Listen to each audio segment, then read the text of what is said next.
Hello, I'm taking on a challenge to beat every playable Nintendo published game. Welcome to the next episode. The next game is Game & Watch Snoopy Tennis. Game & Watch Snoopy Tennis is the 10th and final game in the Game & Watch widescreen series. Phew, they're finally done. We've been focused on these ones for quite a while, huh?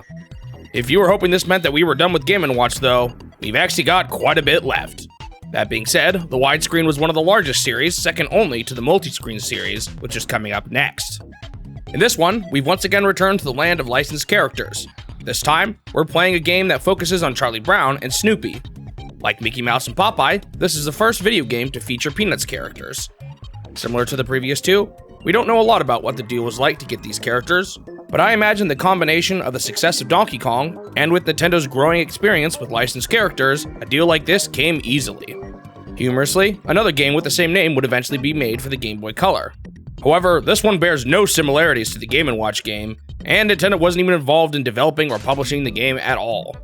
In this one, you were playing as Snoopy, and you were playing tennis with Charlie Brown. However, you aren't really playing tennis, as Charlie Brown is just knocking balls towards you and you are swinging them back. There's no net, and it doesn't even look like Charlie Brown is trying to return them back. There are three main spots he hits the ball towards, and you have to line up with the ball and press the hit button to swing the racket and bounce the ball back. This results in a similar feel to Game & Watch Fire Tech, except I found it less effective to just mash in this one, because the swing has a longer cooldown, forcing you to be more accurate with each swing.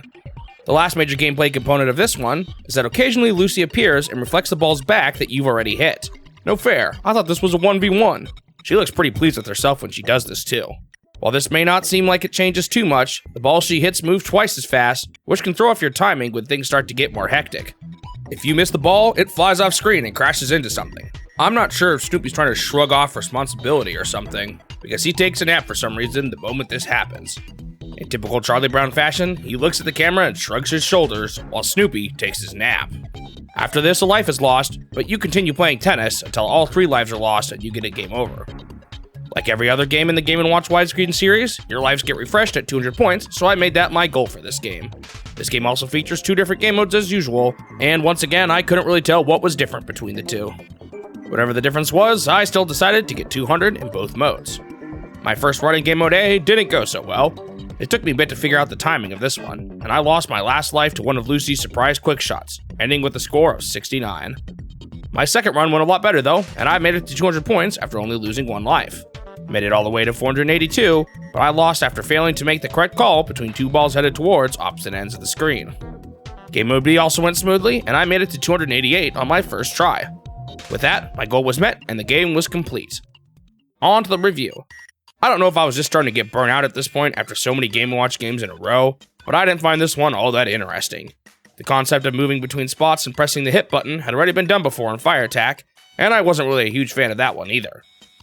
The timing mix-ups that Lucy adds are nice, and I had a bit of fun with it, but I just wasn't able to stay interested for long. I gave the game a 5 out of 10.